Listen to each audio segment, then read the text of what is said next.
Well, thank you for joining us. We are going to have today for our roundtable the presentation by our friend, Dr. Danielle Mendes Thame Denny. She's going to talk about climate change. For those who are not attending the roundtables, Danielle is speaking on behalf of many people who've been working with us since May, probably. We've been meeting every 2 weeks. So the idea is to sum up what we've been doing before we publish our work. So once again, let me stop this part. And thank you very much, Danielle, obrigado. And here we have Danielle from Sao Paulo, Brazil. Thank you, it's a pleasure to be with you. Let's start sharing my screen here.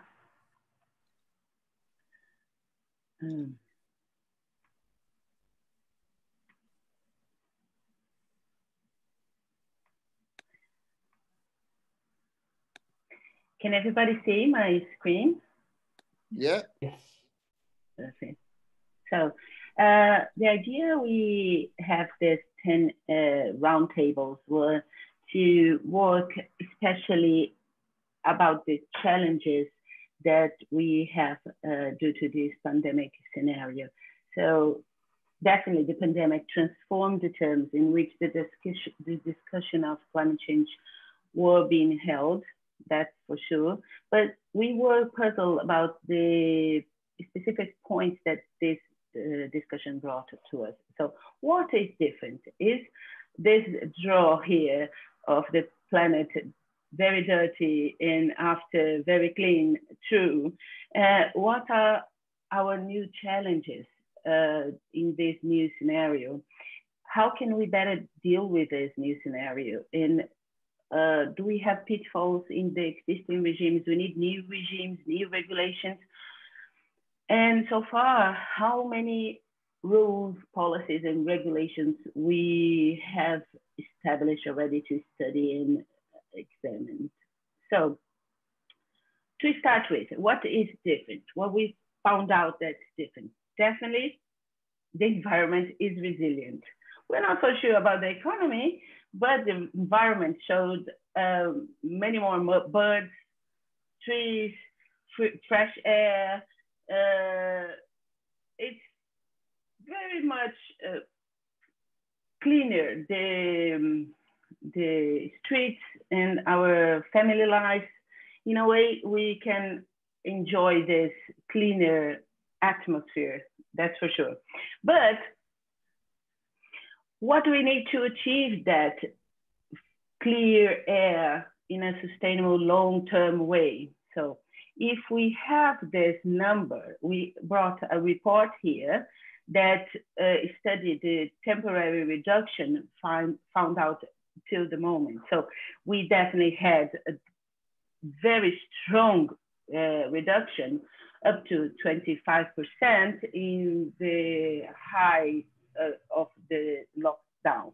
So, but this temporary reduction was not enough.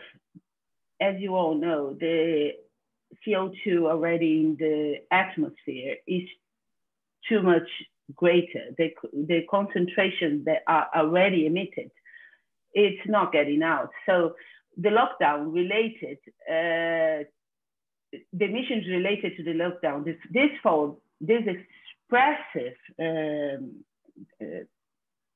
reduction was not enough to maintain the reductions, the concentrations that are already there. So even with this reduction, these temporary reductions, we are going to have the 5 warmest years on record.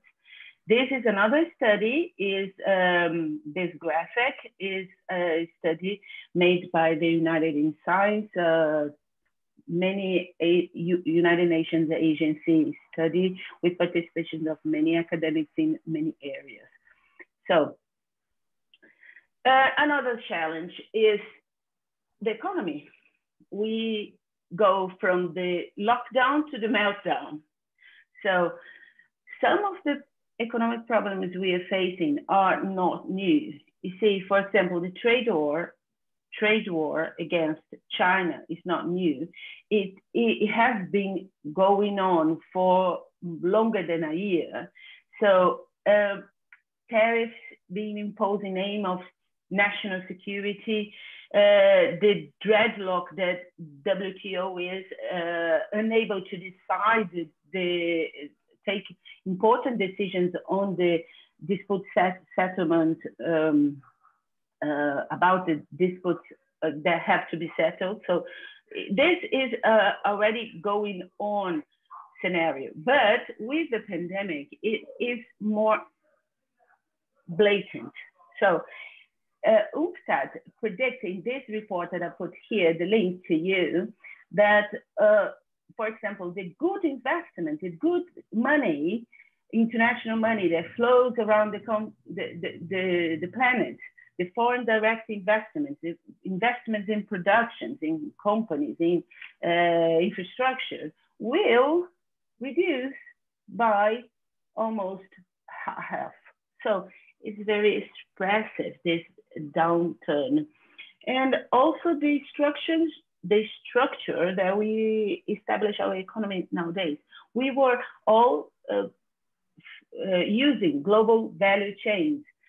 We had this evident problem with the masks. The masks were all being produced in China, and we couldn't import here in Brazil. The planes were being hijacked with equipment to prevent the personal protection equipment. So also a lot of corruption involved in this. But in a simple way, we have this systematic that all the production that were structured to be made in faraway countries and imported with the international trade, with air freight, maritime freight, and so on and so forth, we could not establish this anymore. So many have this, we have a specific number to maritime trade that I'm not bringing here, that was a very monopolized structure that had lack of investment, but not to complicate. Fewer passengers, fewer planes, less room to air freight, less air cargo, so extra time spent in border checks and travel restrictions. So in a nutshell, we have costs rising at stellar rates. So for example, the cost of importation is 3.4%. The ones here from Brazil that are hearing me can face this on a daily basis. We are facing lack of equipment and materials basically everywhere because our currency is very poor. Very poor. I mean, they're not strong enough to deal with this high on costs that the price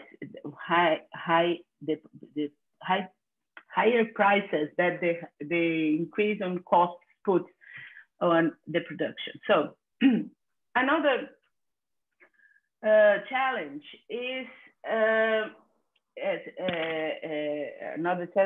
one of the first challenges that we have to deal with this new scenario is the necessity to bring renewables first, make them competitive. The price of renewables have to be strong enough to compete with the low price of oil and shale gas that we are facing. This is a very challenging task to regulatory bodies because it's a very difficult decision to the politicians to put money in this cleaner technology, high-tech technology needed, and not go back to business as usual, less price and more productivity oriented minded. So this is a very challenging point, but it is possible. As you see, I brought here a graph from The Economist that the prices of renewables are getting lower and lower from what we have at the beginning of the 2010s. So, and also, we are not talking about a revolution in technology. Some infrastructures, some technology and infrastructure are already here. For example, clean power projects, distributed energy, charging infrastructure to electrical vehicles. These are already very established. They are already an area of economy with plenty of developers, very well established producers, and ready to deploy. So it's basically a decision of policy here to supercharge the demand to these products that are renewable and disincentivize the oil production. So, and also some decisions that are totally different from what we have experienced before. We always recommended, public transportation, etc. But now we are in need of personal vehicles, but we don't need more fossil fuel vehicles. We need these personal vehicles to be cleaner. So if we have to make this decision, it's better to make a contract clause to this and include the renewable necessity of this technology to be used. Just another point here. No, I bring it later, this point. Another pretty much weird situation we are facing, and very obvious, is this COVID-19 84, this graffiti in Hungary brings us. We are facing a very odd situation in terms of biosurveillance, online tracking, censorship of all kinds, and harassment of activists, not only environmental activists, but Black Lives Matter activists, feminists, all kinds of oppositions, political oppositions. These harassments are very outstanding out there. So we are dealing with a digital rights crisis. What do I mean with that? So we need, this is a report from Inter-American Commission on Human Rights at the beginning of the year that I brought here to you.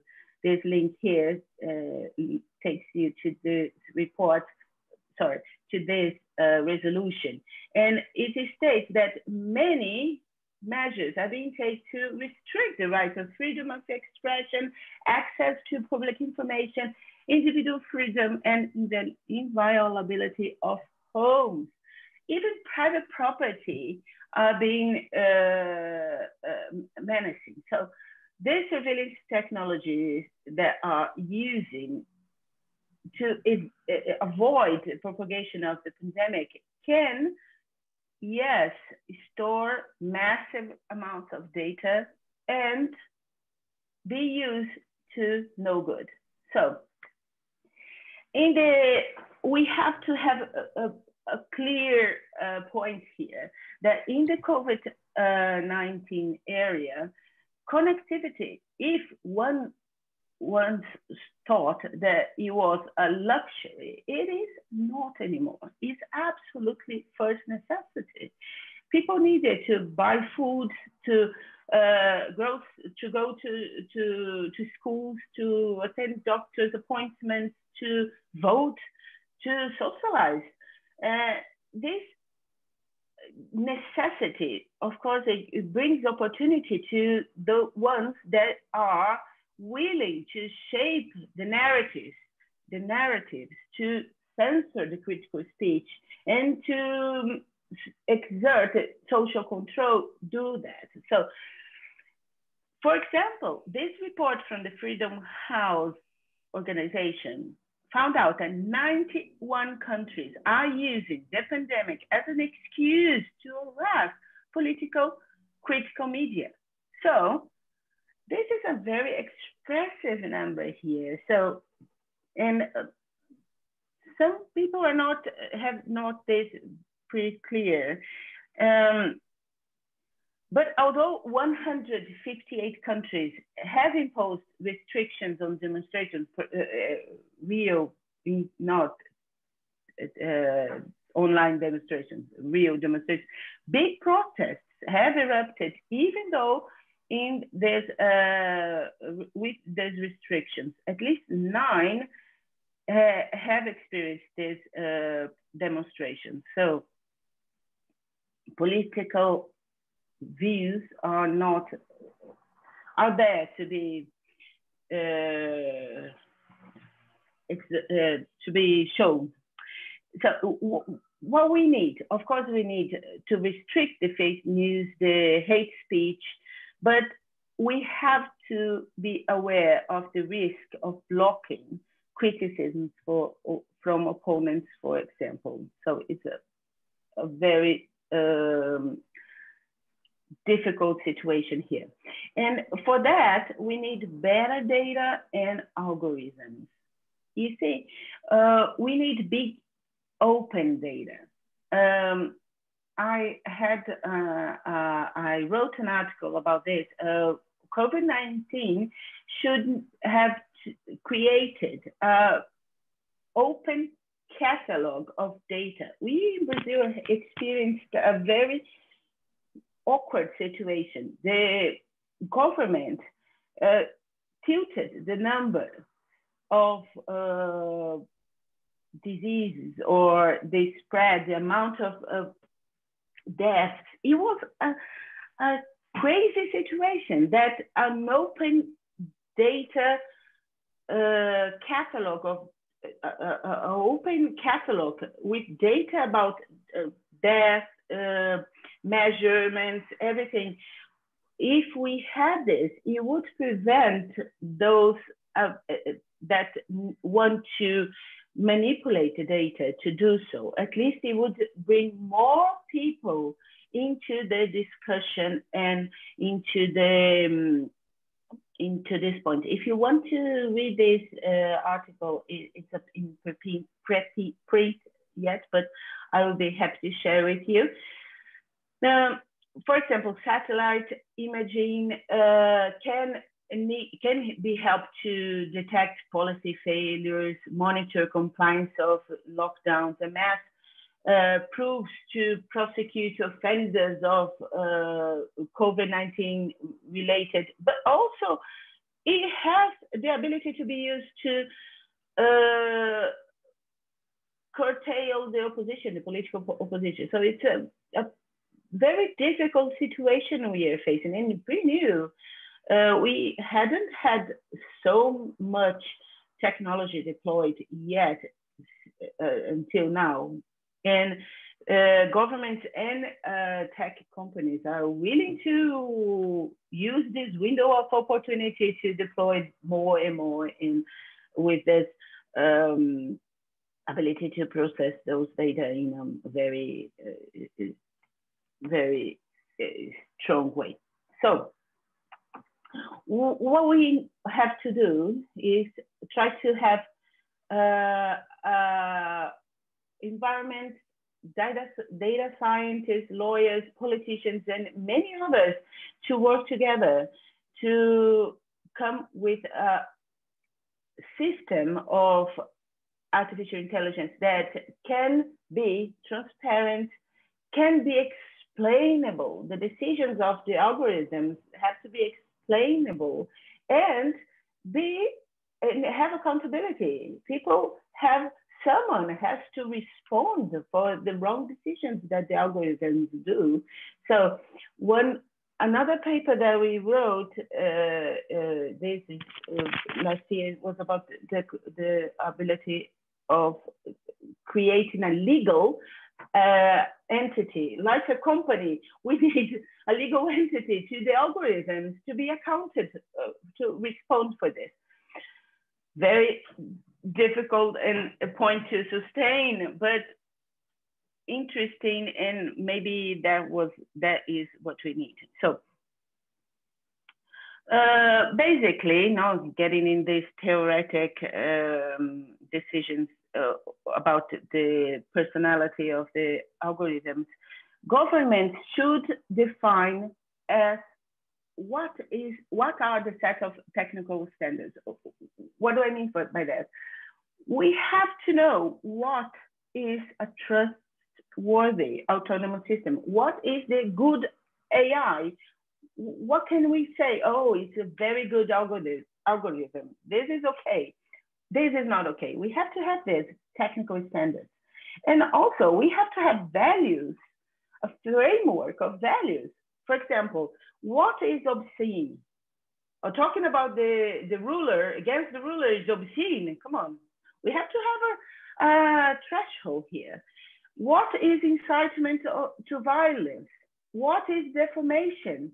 So if those values stay very broad, we risk prosecuting the wrong person with the best intention. So, and tech firms on their turn should act with predictability and transparency, not as their will, using the veil of, oh, it's my liberty of liberalism. I can do whatever I want with my business. It's not like this. We are facing another reality here. This tech firms is almost like a water supply. It's a public good. Another legal aspect, like this about the legal aspect of the algorithm. Also, the legal status of the tech firms. Are they really like a shoe shop, or they are more like a facility provider, like gas and energy supplier? So I'm more prone to think they are facility suppliers. And after all flaws, my conclusion is, after all flaws are better exposed by noisy arguments than enforced silence. So we have another paper that we brought here to you. Is this about the ethicals of the AI? Was reading this paper. Another point is about the specificities of the human vulnerabilities. Not everybody responds the same way to the pandemic reality. So, and it was not like that before. Climate change and biodiversity are examples of this human vulnerabilities differences. The pandemic is only another one to point to this same discrepancies. See, but the pandemic is a systemic human development crisis, because it depends on the level of poverty, the healthcare capacity, the access to internet, the social protection. This brings different effects, severer to those who are not better off. This graphic shows it's all here, the study. In this study, you can break down the data by countries, country by country. This is the aggregate numbers.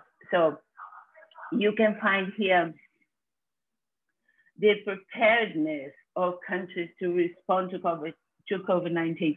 Of course, the OECD countries are the better prepared. Oh, yeah. And of course, the Sub-Sahara and least developed countries are the least prepared. But that was already the same in the context of the pre-pandemic reality.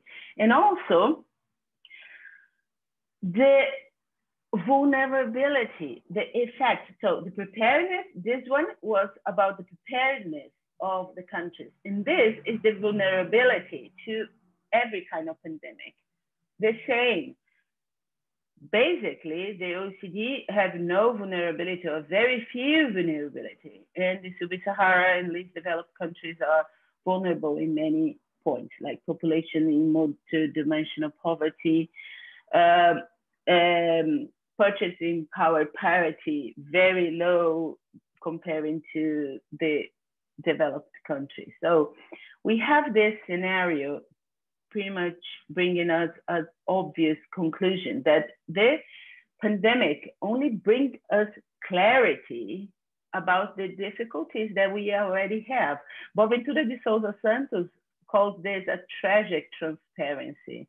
And we are in the very moment to decide how to interpret this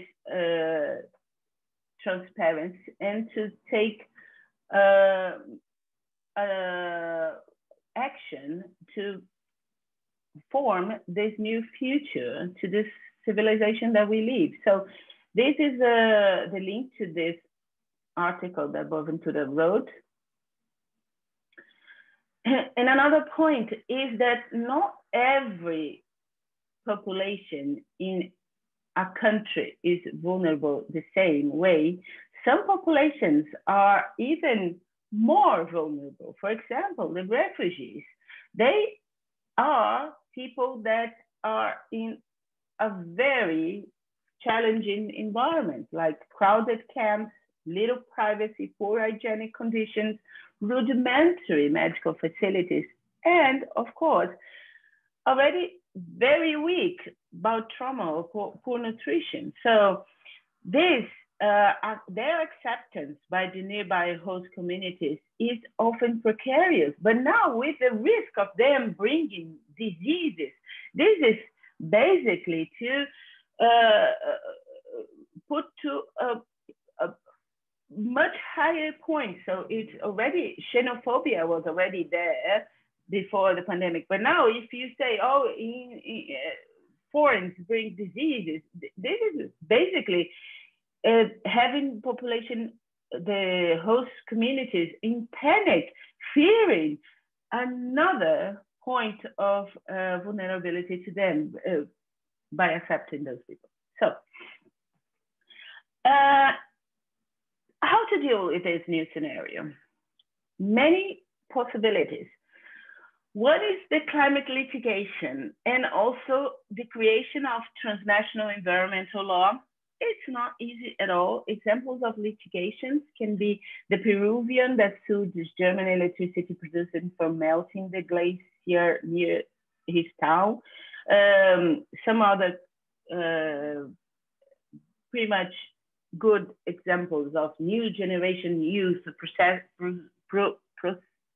persecuting the American government for the wreckage of their future. But also there's a lot of abuse of litigation. For example, the case of Missouri going against China, accusing China of causing preventable pandemic. So in demanding China to cover damages of every American from Missouri. That's not very effective in terms of long-term policies or anything like that. One other option is pretty much possible and effective in the long-term view is to build the regulatory decisions about the fiscal recovery packages in a sustainable way, like Green New Deals, entrenching these values of sustainability in the decisions of fostering or not fostering a determined technology. So, for example, putting money on clean physical infrastructure, building efficiency, retrofits, investment in education and training, natural capital investment, clear research and development.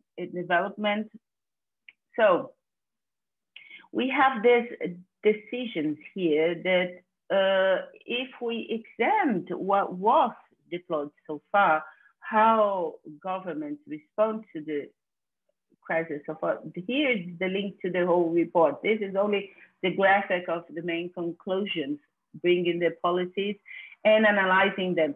This is a high positive impact, high negative impact. In a long-term multiplier, it's very high. So they analyze it. So this is the climate impact, I mean, high positive climate impact. So the best, the T, what is T? Clean energy infrastructure investment. The Y, clean research and development spending. The worst, E, airline bailouts. It's basically putting money on fossil fuels. Q, traditional transport infrastructure investment. So they analyzed all those policies that have been putting on to deal with the pandemic and analyzed that in this graphic of long-term or short-term and high climate change impact or low negative impact. This is the neutral. N, for example, is a neutral one. Let's see what it is. Worker retraining. Yeah, it's neutral. It's not bad or wrong. Bad or good. Sorry. Whoops. Another idea is pricing the carbon. Carbon taxes are already being used in cap and trade schemes also. If we have to foster these policies, we already have a draft of policies that have been implemented so far. So it's pretty much already tested and have already, they're ready to deploy. It's only a matter of political will. And the vast majority of carbon emissions now they are totally unpriced. So it's a huge opportunity to carbon pricing those emissions and get this thing done right now. But many say that, oh no, please, let's get our macroeconomic right first. We can't lose jobs, we can't lose investment, and then we think about cleaning and everything. It's not the wisest way to think, because the micro issues such as carbon prices are pretty much entrenched with the macroeconomic ones. So this climate change and the pandemic bring the right time to implement those, the window of opportunity to implement those policies that are right in the long term, and not only facing with a 2 or 3 month scenario. Another point is the voluntary sustainability standards, certifications, and corporate responsibility. We have a lot being on, but of course they bring a higher price, and we have to have a structure, an economic structure that values these certifications, these standards, and to make them make them competitive. Oh, I will invest in this technology to have compliance with the certification of sustainable certification. If I see that the market values that in a very different ways. If some of you want more detail about that, my thesis is exactly about this. I will be happy to share with you. The link, it has part of it is in English. So another thing is what we already knew. Policies that reduce vulnerabilities and build capacities to tackle the crisis. Those are also very useful to deal with the pandemic. So this new economic development routes that we are building have to have in mind those left behind, not simply take poverty as a natural thing. On the contrary, we have to deal with it as a problem, a huge, urgent problem, an emergency that has to stop right now. Extreme poverty has to be eradicated, not tomorrow, but today, exactly right now. This is the same with the impacts of climate change. And the existing regimes, are they sufficient? No, we have many pitfalls. We have the lack of legally binding commitments, a lot of voluntary things, but not really able to be prosecuted or demanded internationally. We have a lot of bureaucracy, costs, and dreadlocks. And the architecture of the global government is the governance is very complex. Not many can understand how it is so complex. It is basically impossible to people to understand and act and exert their rights. So this orchestration is of interest of most stakeholders. It's very hard to achieve and maintain, very, very subtle, if in risking to dreadlocks all the time. And of course, a new thing is this para-diplomacy. What is this? It's the importance of states, municipalities, not only national states to act international. So this global government has to be done in an intergovernmental way, intragovernmental, not intergovernmental. Intergovernmental was the regular use, intergovernmental organization and international treaties. But now we need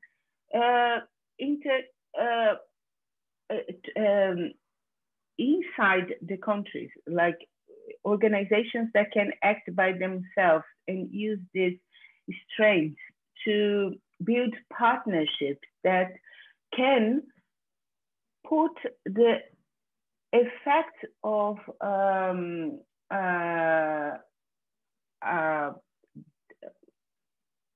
take, for example, the exploitation of a natural resource, in using this,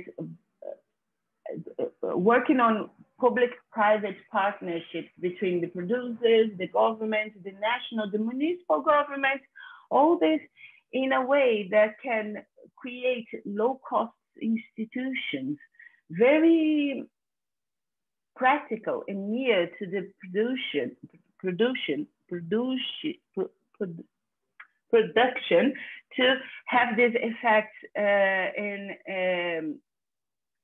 reducing the costs that those big treaty-based institutions would bring about. So many of the private standards work in this way. For example, sustainable exploration of wood. We have to organize this extractor, the consumers, producers in Brazil, consumers in Europe, and all the transportation and exploitation of this resource in a sustainable way. And this using low-cost institutions and pretty much in practical ways. But in simple terms, what we are we have this, what the pandemic brings us basically is that we are facing existential threats. We were facing already with the climate change, and now the pandemic brings another highlighter of the problems. So we have to deal with that in a very ethical way. And what differs the pandemic and the climate change is only the time of the impact. The pandemic is right now, and the climate change is something, 10, 20, 30, the next generation. But the problem is the same. And but we have this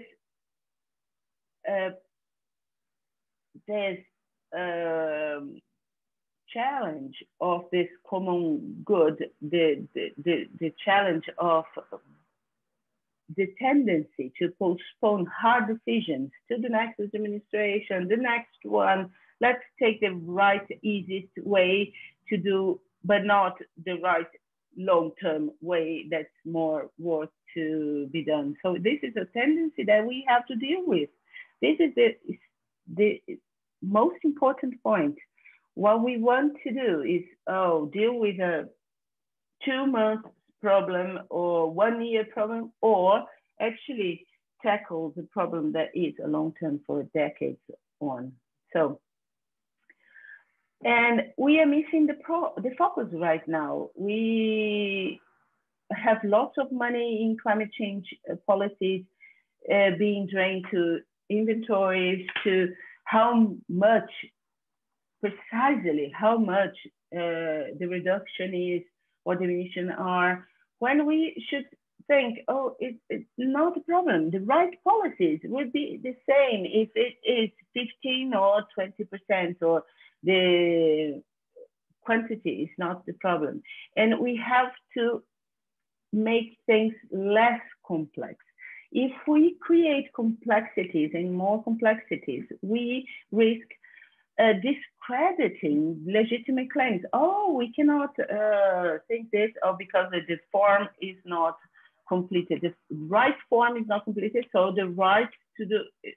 So it can be nonsense. So, and another point is to have 5 minutes. Is that okay? Around 5 minutes? Yeah, perfect. Another point is to create the ability to cities to act internationally. Actually, right now, cities don't have international legal status. Only countries do.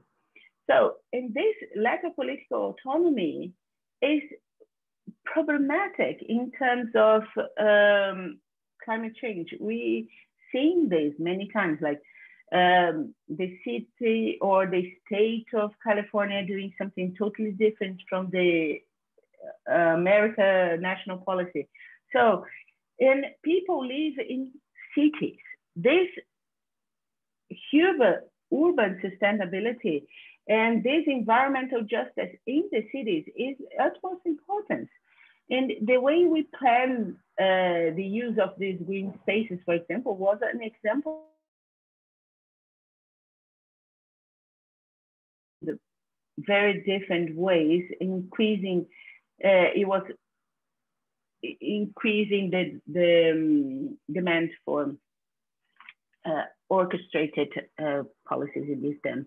This radar is pretty much interesting that we found out from this future trends radar, this future platform. They studied the future.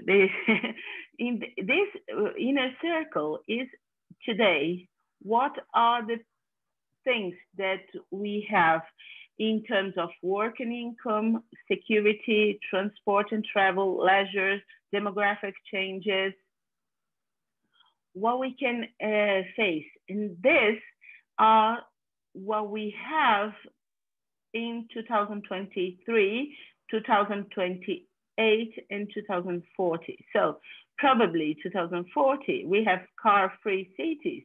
And today we are facing facial recognition, cybersecurity, work remotely, all this put in these circles. It's very interesting, this study from the group of UCL students and researchers. And last but not least, can we point out examples of new rules, policies, regulations, or litigations? Yeah, we brought this Green Belt and Road Initiative. Here's the link of this study about this, and also the security emergency laws, bringing laws and decrees that would only be possible during war are deploying. So the sanitary emergency being used as a discursive tool to relativize human rights and put democratic mechanisms in a hold, to especially jeopardizing Western societies that had the pandemic as excuse to limit and retrocede in their democratic ability. So this is also a link to the paper about this. And this was the history of our decisions and brainstorm of our elements that we had during our roundtable events. Thank you very, very much, Danielle. Let me change to speaker view here. And let me unpin your video. Thank you very much. Before I stop recording, I wanted to say thank you to all who helped you, because Danielle is the head of our climate change team. And as you could see from her presentation, many colleagues from many places around the world. We've been working since April, since our Congress between ASAP and Juris North. So on behalf of all our teams, all our people, human dignity, poverty, and all the countries involved, thank you very much. That's why the presentation today was slightly longer than usual, because Danielle had to present our 6 months, 7 months work. Yeah, and hopefully exactly. we'll be publishing that in 2021. So thank you very much, Danielle, to you and to all our colleagues. And let me stop now the recording.